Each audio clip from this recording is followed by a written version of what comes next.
Now, young people make up the majority of Sierra Leone's population, and many of them are challenged with securing jobs that can improve their lives. Now, often they end up in jobs that they never imagined, driven by the need to survive. In places like Leone, young people can be found hunting for passengers at car parks, a daily hustle for their survival. What is life like for these young men? Our reporter, Tenekagbo, has more on the story.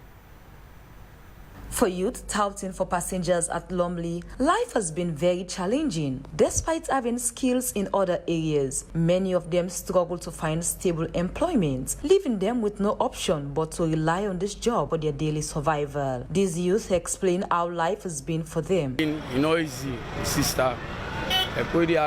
No more. Surviving in Sierra Leone has been challenging, more especially for unemployed youth like us. Any keke we load, they give one load. Keke they load in the streets. We depend on keke riders for our daily survivals because we did not want to be idle or to be stealing people's property. At least what we are doing here is helping us to survive on a daily basis. Streets we also we get our 1,000. I don't have a job.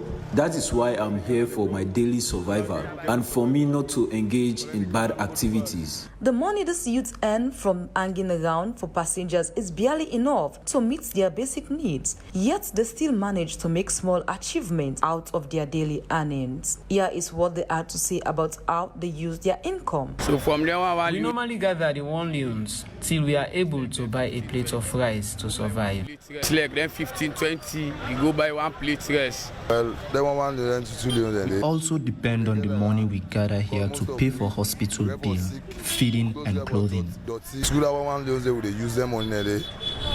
These youths are appealing to the government to assist them as they are desperate for a way out of this difficult situation. We are calling on the government to help us because we are suffering. It's not easy for we. No find a difficulty for any way. The Papa government say we help we. For these young people, life is a constant struggle, but many of them continue to hope for a better future with the help of the government.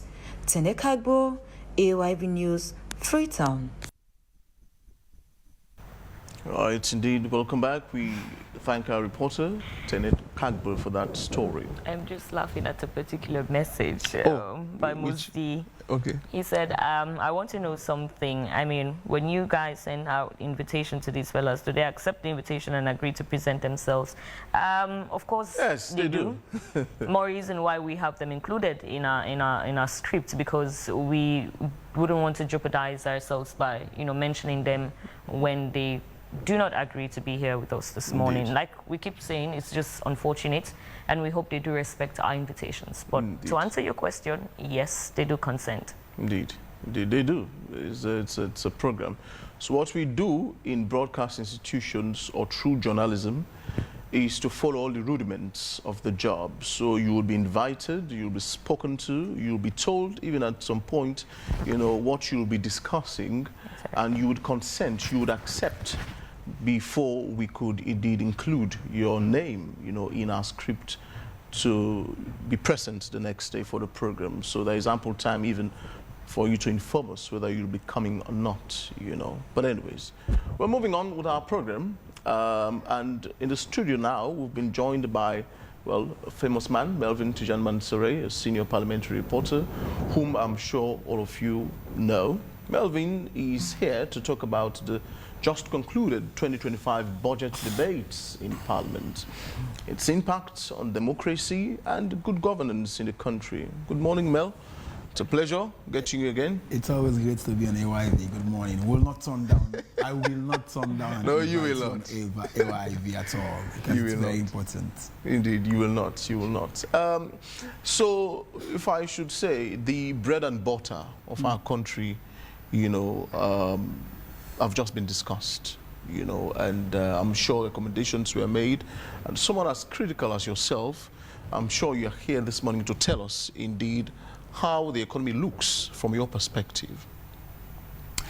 From the governmental standpoint, it seems as if government is making its efforts to either cushion the effects of either global or domestic challenges. And the hard fact remains the economy is not healthy. And the predicates for that is the fact that if you look at the MCC economic freedom ranking, Sierra Leone passed only 2 out of 8 benchmarks. So that is speaking for itself. But however, if we are to put that in juxtaposition with what the minister presented, it seems as if the government is not oblivious of the fact. Apparently, the government is oblivious as to how to go about it.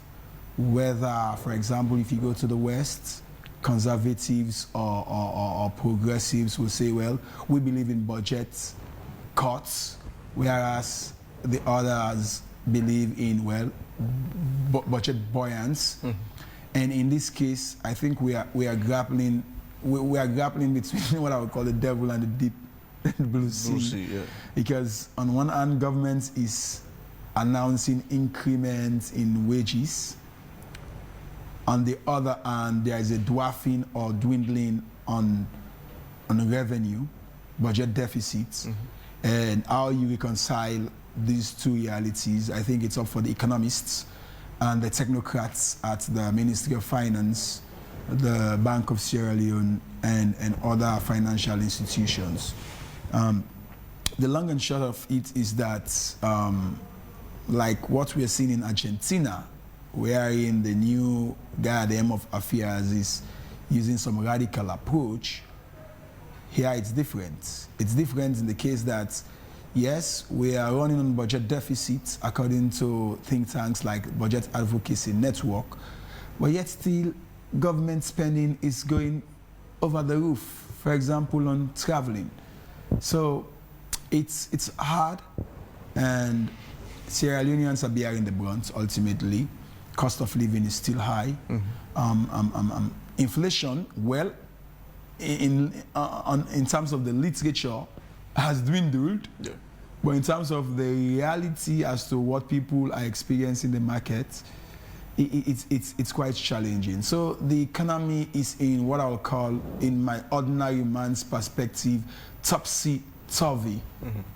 It's not here, not there, but yes, the government is making moves.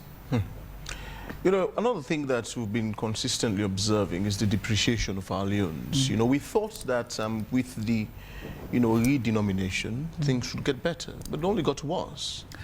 And I think because of the secrecy and the lack of accountability nature of that redenomination itself, a couple of weeks ago, Parliament was, well, correcting its mistakes on how to tolerate NLE versus LE. And I asked myself, did our lawmakers not envisage that some of these agreements were already done in LE? And for you to say any transaction that is done in LE after the change into NLE does not subsist. But that as it may, firstly, we don't know what it cost the government to redenominate. We don't know how much of the old loans was recalled, how much of new loans was injected into the economy. And because of all this secrecy and what's the cost of even, because money they make money. Now redenomination I know that. That money is not free. You pay to manufacture it with Delarue and other companies. So all those things have been in secrecy, but the fact remains that feel-good effect, the bank governor once said, feel-good effect has no effect, because it's just about feeling, and the economy goes beyond feeling. The economy is about reality.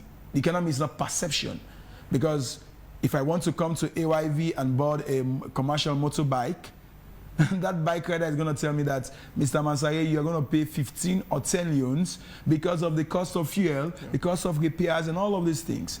So for me, the redenomination is one thing that posterity will have to judge, or the fact remains that people are not feeling good even when the money is changed to some other new name.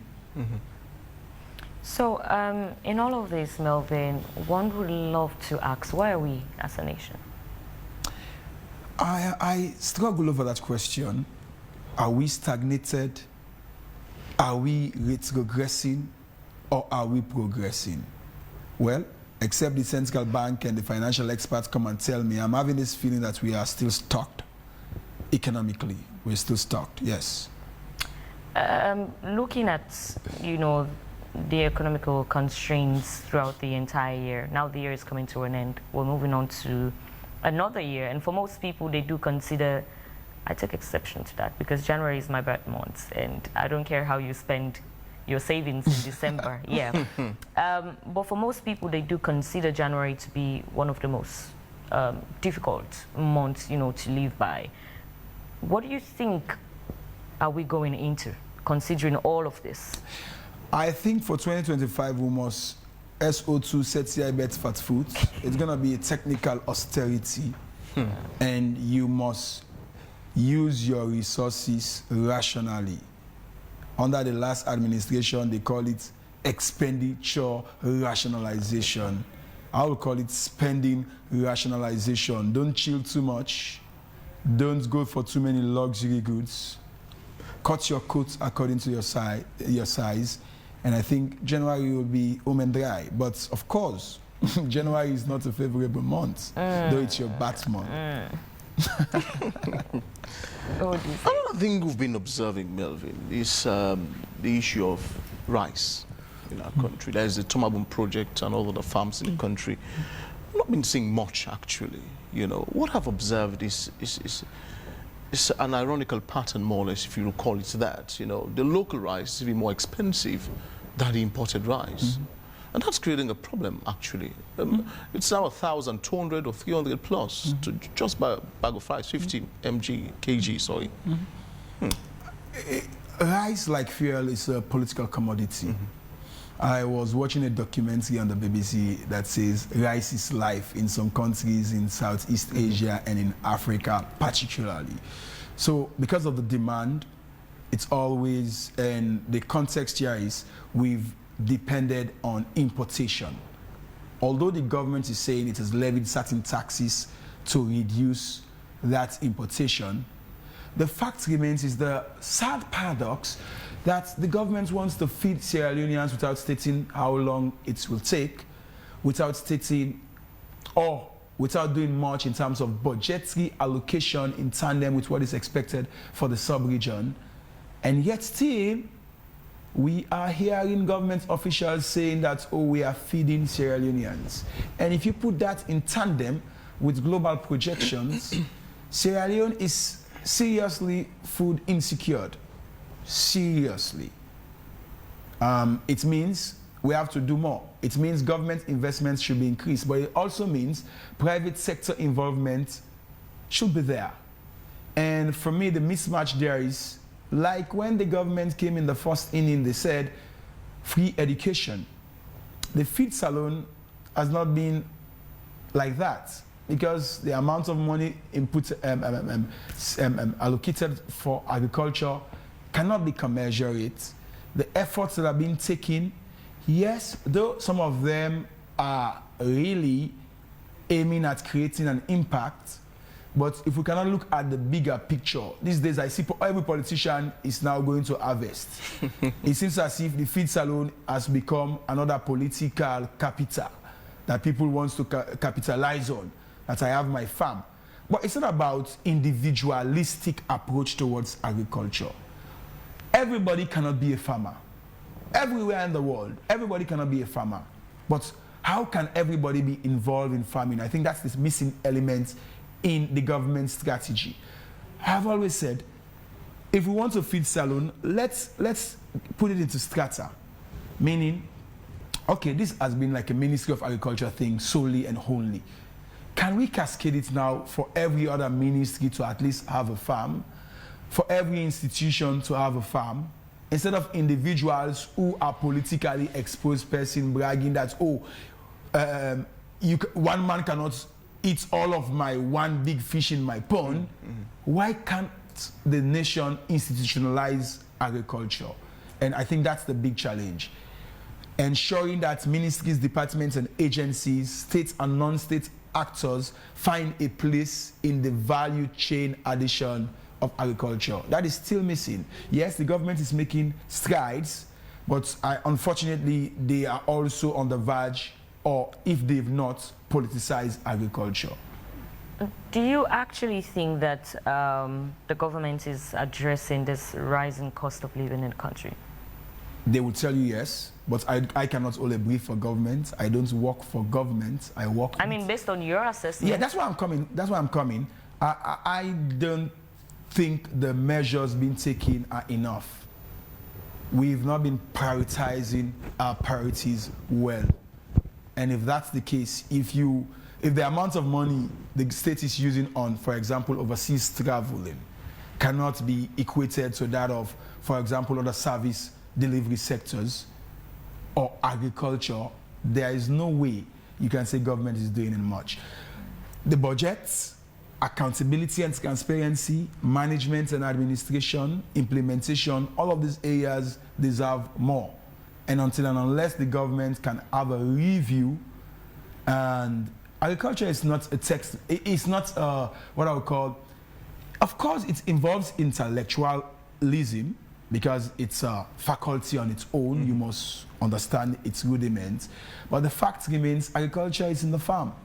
And if you are having a Ministry of Agriculture that is having a very cozy AC at your building, whereas the farmers who need tractors, who are bearing the brunt of what it takes, implements for farming, are challenged, then I don't think we're on the right track. But to say the government is not doing anything will be a disservice.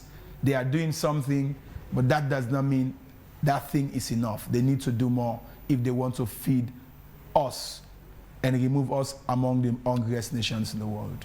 Melvin, based on your own perspective, like, what do you really think needs to be done in order to ensure that we have a long-term economic growth in Sierra Leone? It should be a multi-pronged approach. It's not just about the economy. There are several other sectors that must complement the Ministry of Finance. And it's all, I mean, you talk about tourism, you're talking about the mining sector, you're talking about the blue economy. There are reports now coming out that the blue economy should give more than what it is providing for now. So if we've not harnessed all these sectors, there is no way we can hinge the burden just wholly and solely on the Ministry of Finance. And for example, even the NRA itself is challenged with corruption, challenged with perception problems, challenged with, well, who sets the rules and sets the bar? I asked the chairman for the finance committee the other day. He says the Ministry of Finance. But if you look at World Bank reports, for example, on the mineral sectors and tax waivers, it shows that we need to do more. Fiscal discipline also, and that's where the Ministry of Finance comes into play. Cutting our quotes according to the size. There is no way you can be spending beyond what you are generating. And that's what is called the deficit that we are confronted with. And the government must prioritize its expenditure. There is no way we can get the economy right without having these radical steps. Argentina, some 2-3 years ago, every day there were protests in the streets of Buenos Aires. But under the new administration, cut down government spending, cut down wage bill, reduce on some of these things that we feel like, oh, they are luxury and all of these things. And so they are, well, can I say rebounding in basketball terms. So that's what. And if you look at America also, Donald Trump is promising same. Again, how do we want a buoyant economy when we are giving tax waivers to people that are already rich, huge ones, multinational companies, and the less, or those that are in the lower cadre or middle cadre of the income brackets, they've been bearing the burden of taxation. So we need a radical approach, and unfortunately both our SLPP and our APC, their economic policy is so opaque and bleak that it will be very difficult for one to ascertain as to what's their economic approach. And I'm struggling to find out what this government, the current SLPP's government, approach towards the economy. Is it about spending, or is it about cutting on spending? The same spirit of, seeing the picture, being a bit fuzzy. So a while ago, the Finance Secretary was here, Matthew Dingy. We spoke, and he was like, so I asked him the question, how much are we making from our mineral sector, for instance? If you go anywhere in the world, people will tell you that Sierra Leone is one of the richest countries. The reason why they would say that is because of our natural resources. So I asked the question, okay, we are struggling a bit, FS. How much are we making from the extractive and mineral sector? And he said that Sierra Leone is merely making the minimals, if I should say, and we are living on royalties from these companies. They're not making much, and they should be our biggest industry, by the way. Yeah, and it speaks to the fact that the laws must be reviewed and must be reviewed radically. Yeah. People celebrated when it was 0.00 something percent on these royalty taxes, and now it's 1%. I ask myself, we are the owners of this mineral wealth, and we are charging 1%. Do we know how much these multinational companies are taking away? Of course, they have their cost of operation and all that, fine. But there is no way you can tell me it's justifiable to impose a 1% tax on our mineral wealth. And Sierra Leone, it's only now we are talking about having a mineral wealth fund. Unfortunately, as a nation, we cannot even manage it ourselves. They are bringing in foreigners to come and manage our mineral wealth fund. I keep mentioning radical. If you go to South Africa, political parties like the EFF and even the ANC, they believe in nationalizing certain they call it national assets, one of which is the mines. But in Sierra Leone, they say, oh, we have a liberal economy. Liberal economy is benefiting the corporates more than the citizens. And you call it a liberal economy? It's not. The effect of these, I've noticed, is now, because we're not making much from the extractive sector, they are hyping more tax on those who are selling, businessmen and women. And the effect of that is the cost of living has bloated, has ballooned tremendously. You go to the market, you ask for something, the price would have been doubled or even quadrupled, How do we solve this, do you reckon? Someone who's been interacting quite intimately with these guys. This will be radical. This will be very radical for the West and Western proponents here in Sierra Leone. But I think we need to nationalize certain national assets, one of which must be the mines, the blue economy, tourism, and other sectors. We must have a national approach towards the economy. The West will tell us, oh, you are driving. I mean, when Mugabe attempted it, when it comes to the land rights, it was characterized in different pictures. By the end of the day, with all the hyperinflation and everything, Zimbabwe, at least, they have control. We don't have control over our economy by virtue of several reasons. And for us to have control, we must at least have 50% ownership in some of these businesses, in some of these corporate bodies, in some of these things that deal with our natural resources. For example, land. I mean, we give so much land to companies like Sokfin, and you ask yourself, the amount of land given to them, plus those that are taking in their own tactics, is it equitable? Equity is what is lacking, and in our desperation to move away from poverty, we are falling for everything. And it said, if you cannot stand for something, you will fall for anything. And that is the state in which our economy finds itself. And we must stand for something. What do we want? We cannot keep on SO2 bioing people just because they want to come and invest and fill their pockets and purses. No, we must know what we want. If you cannot give us what we want as a nation, then keep your money. We'll find another way. But doing this business as usual will not help us. Fuel, just like rice, as we've been discussing, are both, political, commodities. I was thinking that if perhaps we can reduce the cost of fuel, or the price of fuel, per litre, let's say, to the bare minimum, perhaps things will get better. Because now you ask the people who are importing things into the country, like they say from the short link from the provinces to Freetown, where, so you see the provinces. So the irony is, most of our foodstuff are grown out of Freetown, in the provinces.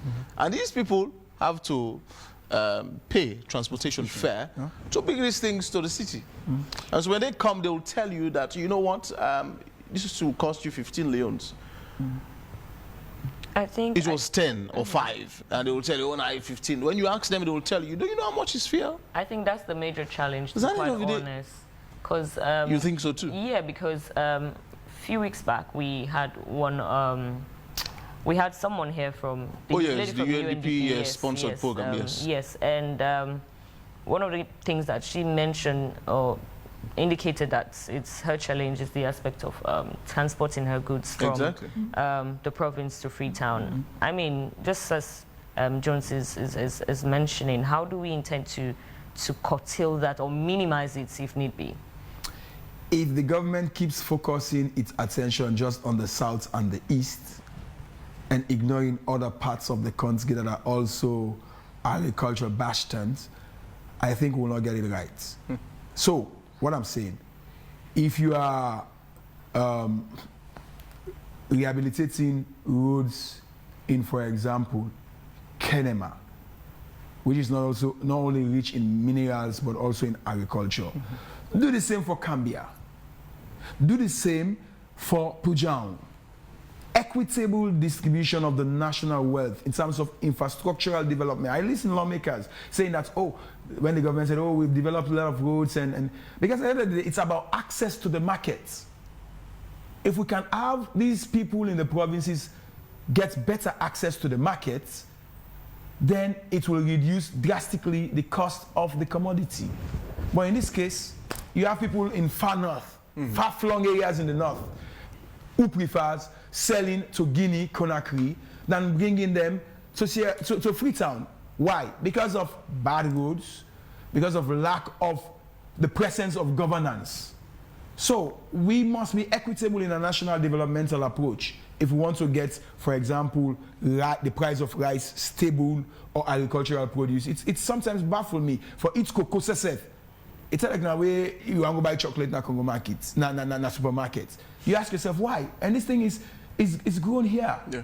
But because people are challenged to get it from, let's say, Kurubola to Kabbalah and Freetown, what do you expect? Let's come to the issue of public debt. Basically, how does that affect the economic growth of this country? I'm not an economist, but I read a lot of economic literature, and of course, Budget Advocacy Network is one of my go-to sources, and I think they outlined areas like, of course, they touch on foreign reserve, budget deficits, the vicious cycle they call it, the wage bill, decline in health budget allocations, transparency and accountability, budget credibility, and their conclusion. So back to your question, you cannot give what you don't have. You cannot live beyond your means, and that's the false life SO2 this government is parading. Economically, we are living on, like I said, false life. We want to give what we don't have. We want to get what we don't have. So what that creates is for us to go the extra mile and SO2 dig hole, cover hole. And the unfortunate fact is, these holes that are being dug, unfortunately, we are not going to be able to fill it up. It's a generation after us. So it goes back to expenditure rationalization, fiscal discipline. This and previous government, they've been very fiscally indisciplined. And that is what is causing the problem you are asking about. How do we intend to go about managing it? Then we must be disciplined fiscally. Cut our cuts according to our size. Cut down on expenditure. Make sure we focus on priority, particularly service sectors. Things that benefit the ordinary people. I laughed when I listened to some lawmakers, particularly on the right, saying the budget is pro-poor. It's pro-poor in the sense that because you are creating jobs and you are increasing salary, it's pro-poor. Every poor man wants that. But it's not pro-poor when you are going the extra mile, when you don't even have the resources to provide this, you are contingenting your expectation on donor support. You are contingenting on revenue mobilization. Where in SO2 get in your own game on your own. Where NRA get big question mark, big one. You know, Jones, I wouldn't want to condemn, but I think it was quite a good initiative from the government, you know, to install, you know, these bridges. The cost. bridges. But sadly, you know, you barely get to see people, you know, actually using it. Yeah. So again, it brings in the question: was it necessary? Was it necessary? Yeah. Well, we'll need to ask those that did the project design, project writing, because for every project there should be a justification. Yeah. And in Sierra Leone, two things I have learned. There is a literature justification and there is a reality justification. And most of our intellectuals, it's now called, it's a new form of corruption, elite capture. The elites are capturing not only institutions, they are capturing the economy. And this is the case. Elite will go and sit at his or her office at Ministry of Finance under cool AC and all that, design a wonderful project, forward it, and it's approved. From an elite perspective, they believe they've captured, oh, we are working. But from the ordinary man's perspective, for God's sake, how can you construct a crossover and people are reneging from using it? If it's a need, there's a difference between a need and a want. There are certain things you want that you don't need. There are certain things you need that you might not want. And in this case, that's the exact case. People sit in their offices and plan for the ordinary masses, and the masses are not attuned with them. So that's the case. How then do you think they should approach? Consultation, public engagement, public-private engagement. The people's voices must be heard. You don't need to go and sit in your office and devise a plan for the people. No, engage with them. Engage with them. Go to Longley. Do you need a terminal here, or what do you need? Ask the people. But our elites, they don't do so. They feel like they know more than the people who they are serving, whose taxes they are being used to pay them, and yet still they want the people to dance to their tune. And I'll keep on saying, Sierra Leoneans are no longer munkus. You cannot take their intelligence for granted. Okay. Yeah, I mean, it's a good thing we've managed to discuss the economy this morning. I think it's very important. You know, thing they will get for do bread and butter. They do it all man. You know, and most times, you know, like how Melvin they say, we get a lot of people where they're so comfortable, you know, that they air-conditioned offices, swivel chairs, you know. This is not coming from a place of hate, by the way. Oh yeah, but I mean, to be honest with you, I feel the government is doing well. They're trying. Yeah, they're doing their best. You see, but let me tell you something. See, this country in one kind place way. It take more than politics or political party now for make it. Sure. You know, and a lot of people they forget. Sure. You know, it's not about APC and SLPP. No. It's about attitude, behavior, intention. I agree. In the West, when they say you're a leader or you're a statesman, the intention always is for transform the things they locally in lives. Yeah. But we are different. A lot of the time we tend to criticize politicians. Exactly. People are forgetting that these politicians are a reflection of them. You understand? That's what we do. We vote for people that we feel we. And then when the people come, when they misbehave, well. And almost a man no even a responsibility as a citizen of Sierra Leone. A lot of people flout their responsibilities. More easy we make our talk. You know? I don't want to be against the fact that the crossover bridge is very important. Of course, it is important because again they're looking at the contemporary times. Anyways, yeah, they're looking at the safety measures for people who apply those roads. But was it really necessary? Were there any more, like you mentioned? They're not using it. That's the thing. Justification and sensitization done around it. That we make this because of Una, because we see plenty accidents on the happen on this road. You know, and we want for Leone be safe, more especially like kids coming from school or going to school. Exactly. I'm sure that was the two space. The only time where I see people up here that trust me, now for take pictures. I was snapping. I'm surprised, like. Well, it's a selfie generation. What do you expect? Even myself actually not use that. I'll ensure that. We don't ever work at this, but we'll try for let's make good use of it. Let's start with us. You know, before we go down. I'm poor with height, so. That's my problem as well. I'm afraid of heights. So, but either way, I'll hold on to Jones? What if I'm aerophobic myself? We can do it together. Exactly so. But let's take some few messages. See, some of you have been sending your messages. Mamadou Bangua is saying, good morning, AYV, Mr. Melvin. Compare and contrast between the previous government and the present government in terms of cost of living and the youth unemployment rate. In your own perspective, there is any progress in the present government? And Swissman says, if government want to feed the people, government should expand the farming projects all over the villages, and government should create strict measures to control every resource they invest in the farming, and the food must sold in the country after harvesting. If governments cannot control the farming projects, they should sign the farming project with China, because China have every material to construct farming, and government should make sure that the percentage should favor us.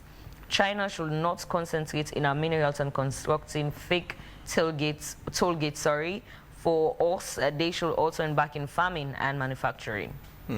Our friend is saying, drought resistant and high yielding seeds, fertilizers, organic measures, patterns, agricultural equipment and livestock vaccines. These are main components to improve bumper agricultural products. And further says, not only to reform laws, but for government to save some money yearly to invest in our minerals. Salone is one of the very few countries where the government is yet to invest a penny. So what do you expect? In business, you share your share determines your profits, and the one who spends his money gets the divided of his investment. And the same for is saying government is business, so the president has to know how to manage, which he has so far exhibited that he has no clue on. What about the ministers who studied management? I beg your pardon. He was trying to say your share determines your profits, and the one who spends his money gets the dividend of his investment. Indeed. Now, also, for the Mustafa Toure says government is business, so the president has to know how to manage, which he has so far, or what he has so far exhibited that he has no clue on. What about the ministers who studied management? Same Swiss is saying, if we want to live a better life, we should begin to manufacture our produce. If we are producing our fruits and begin to process it, price will reduce in every imported goods, because some of these white people are buying our cocoa at a reasonable price, and when they manufacture it and take it back to Africa, people are buying it in high price. And Tunde Scott says, whenever I hear about feed salon project, I just laugh. How do you want to feed salon and increase tax on rice importation and other goods? Stephen Niele is saying, we all sit in Freetown and explain, pepper safe na government for plant for we. We are lazy citizens, all man the waits for government. These are the messages. These are the messages in just a minute. Yes. Yes, please. So we all are lazy people. I take exception. This is an NCR way people are not used for full people. Say the youth man are not like work. You not create work for the youth man, it's not normal work. You're saying Sierra Leoneans are lazy people. Have you created an opportunity for them? Or is the atmosphere congenial enough for people, for example, wanting to do business, to invest? We must be very careful in not to making hasty generalizations. Sierra Leoneans are not lazy people. They want to work. That's why if you go to the street now, people have been out since 4 a.m. Women, young people. Why? Because they want to work. They don't want to depend on government. And ask yourself, how much is government contributing to the lives of the ordinary citizens? How much money work for government? So please, Stephen, I disagree with you with all due respect. There is this deeply political question for me to compare yesterday to today economically. I'm not a fan of APC and SLPP. I think many people know that by now. I don't support them. I don't even vote for them. But the fact remains, if you want to SO2 Kanda SLPP economically, you must be very careful, because the times have changed. Under the APC, there was no Russia-Ukraine war. under the APC, there was no Israel-Hamas escalation and Hezbollah. Under the APC, of course, inflation was reduced. The exchange rate was not the same. But again, the time lapse means a lot. So, for example, this government will tell you the economy is bigger today than before. Can you challenge them on that? No. It has doubled. The figures are speaking to that. But is it not true that debt, domestic and foreign debt, has also spiraled? So you must do a comparative analysis carefully if you want to say yesterday better past today. And I will not venture into that because I want to see a better yesterday, a better today, and a better future. So what APC did that was right, I will encourage this government to do same.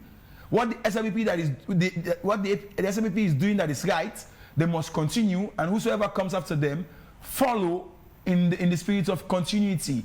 But if we want to politicize things, well, let's leave that for the APC and SLPP stalwarts to come and do their homework. I will not do their homework for them. But indeed, there are changes positively and negatively. So it depends to whose brief you are holding to embellish one. Okay, well, All right, say thank you very much indeed, Melvin Tijan Mansuri. I mean, it's been sometimes quite... it's good when you have disappointments because we wouldn't have actually Yeah. ventured into Yeah. this. Actually, this is the essence. So thank you very much for being here, Mel.